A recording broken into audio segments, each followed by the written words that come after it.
Dans cette nouvelle vidéo, nous allons télécharger et exécuter XAMPP à la place de WAMP.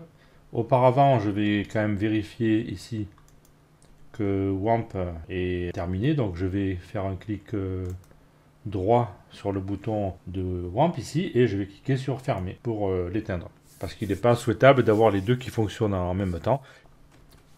Au passage, je vous signale que parfois il peut y avoir des conflits entre WAMP Server et Skype, car ils utilisent tous les deux plus ou moins le même port sur votre ordinateur. Donc si c'est le cas, si vous ne pouvez pas utiliser WAMP Server lorsque Skype est lancé, ben, il vous suffira de fermer Skype et de lancer WAMP Server ensuite.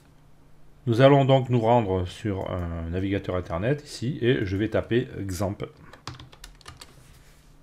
Je vais aller sur le site qui est trouvé ici, le XAMPP Installer et Download for Apache Friends, ici. Et je vais télécharger XAMPP pour Windows. Donc je vois qu'il y a la dernière version de PHP comme tout à l'heure. Donc je clique sur ce bouton. Vous, si vous avez un Linux ou un Mac ou un OS X, etc., vous cliquerez sur le bouton correspondant. Moi, je vais sélectionner celui pour Windows. Je clique donc sur ce bouton et je vais enregistrer le fichier.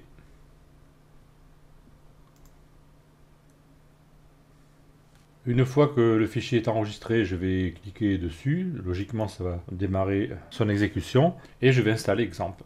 Je réduis le navigateur. Alors, il me dit, il semble que vous ayez un antivirus qui est en marche. Alors, lui est le contrôle, vous voyez. Donc, on rejoint ce qu'on a dit tout à l'heure. Lorsqu'on installe un logiciel de ce type, il est toujours prudent de désactiver temporairement l'antivirus. Donc, je vais y revenir ici. Et je vais cocher sur activer la protection en temps réel pour la désactiver. Et je vais taper le mot de passe, administrateur. Alors, qu'est-ce qu'il me dit dans quelqu'un, donc continue. Je continue. Il me dit Welcome to the example, donc je fais Next. Je vais laisser les valeurs par défaut, je continue. Donc il va m'installer dans le dossier C XAMPP. Je continue. Alors là, voilà. Ce que je vous disais tout à l'heure lors de l'installation de WAMP Server, il vous propose d'installer des trucs là, donc Bitnami for example. Donc ça, j'en veux pas. Donc normalement, je peux cliquer ici sur Cancel. Ah non, alors je dis non. Bah je sais pas, apparemment il impose. Je croyais qu'on pouvait choisir ou pas. Hein, si je fais Cancel, il me dit qu'il va arrêter l'installation, donc ça je peux pas. Bon, mais je fais Next. Bon, apparemment, il n'y avait que lui. Comment voulez-vous ouvrir le type d'élément? Je vais garder. Ben, allez, on va prendre Firefox pour cette fois. Ça va changer, c'est pas grave. Donc maintenant, il me dit que le setup est prêt à installer XAMPP. Donc on y va. Je clique sur Next. Et il installe.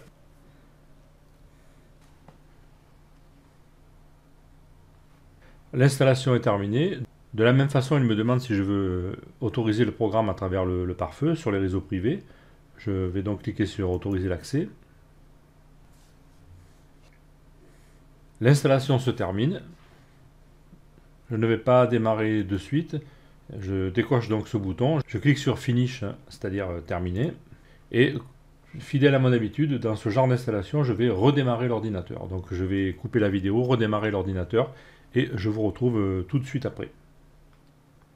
Me revoici, j'ai démarré l'ordinateur et maintenant nous allons pouvoir vérifier que XAMPP fonctionne correctement. Nous ne voyons pas de raccourci créé sur le bureau, mais c'est pas grave, nous allons ouvrir ici avec la touche Windows le menu et nous allons vraisemblablement le trouver en bas ici, XAMPP, et il s'appelle XAMPP Control Panel. Je peux même, si je veux, l'ancrer avec l'icône ici de Firefox à droite en faisant un clic droit et en cliquant sur épingler au menu démarrer. Et j'aurai ici ainsi. Je peux, si je veux aussi, le reprendre avec un clic droit et créer un raccourci sur le bureau. Apparemment ça marche pas. Bon, peu importe. Alors je reviens sur le menu.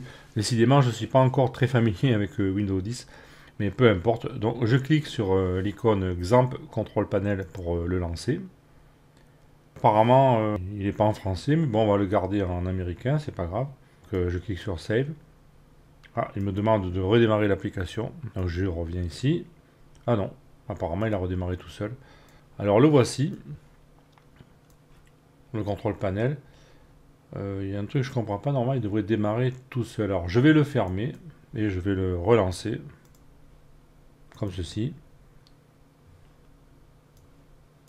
Alors je comprends pas pourquoi en principe il devrait démarrer tout seul Apache et MySQL. Donc est-ce que c'est une nouvelle version encore, un truc que je connais pas.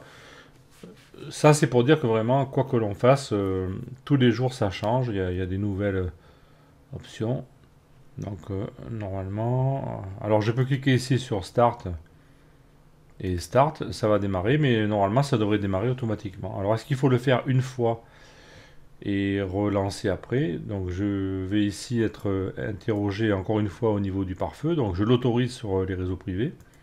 Donc je dis autoriser l'accès et je vais taper le mot de passe.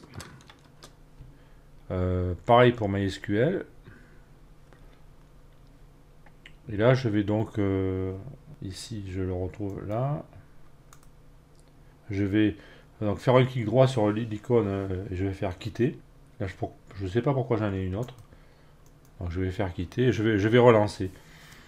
Là, je ne comprends pas pourquoi, parce que sur une autre machine, je l'utilise, il se lance tout seul. Donc, je vais le relancer encore une fois. Donc, exemple, contrôle panel. Voilà, donc bon, mais il se lance, ça y est. En fait, il suffit au départ, et ça je ne m'en rappelais plus, il suffit de démarrer une première fois les services, et il va se rappeler que vous voulez démarrer les services. Bon, c'est un peu bizarre, mais... Et donc, quand vous allez lancer XAMPP Control Panel, vous aurez Apache et MySQL qui sera en vert, ça veut dire que les deux services sont démarrés. Voilà, donc là nous avons démarré XAMPP pour l'instant. Nous allons tester brièvement que XAMPP fonctionne correctement. Alors pour faire ceci, je vais rouvrir l'explorateur ici. Je vais aller récupérer dans ce PC volume E My Virtual Host. Je vais aller récupérer mon site. Je vais faire un CTRL-C. Je vais ensuite me positionner dans le disque C XAMPP. Et là, le dossier s'appelle htdocs. Voilà, dans ce cas, il s'appelle htdocs. Dans le cas de WAMP, il s'appelait www. Là, il s'appelle htdocs. Donc, je vais ouvrir ce dossier. Ici, je vais coller mon dossier, mon site. Logiquement, si je vais sur localhost / mon site, je vais afficher le H1 qu'on avait laissé dans le site. Donc, j'ouvre un navigateur ici, Firefox. Et je vais taper http localhost / mon site. Voilà, hello, ça va, ça marche. Je peux même pousser là, si je veux, la perfection. Je vais relancer Visual Studio Code. Je vais lui faire afficher le dossier mon site dans htdocs. Comme ceci. Et dans le fichier index.php, je vais réintroduire la commande php info.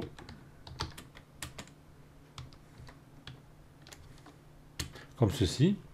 En sauvegardant le fichier, je vais rafraîchir la page.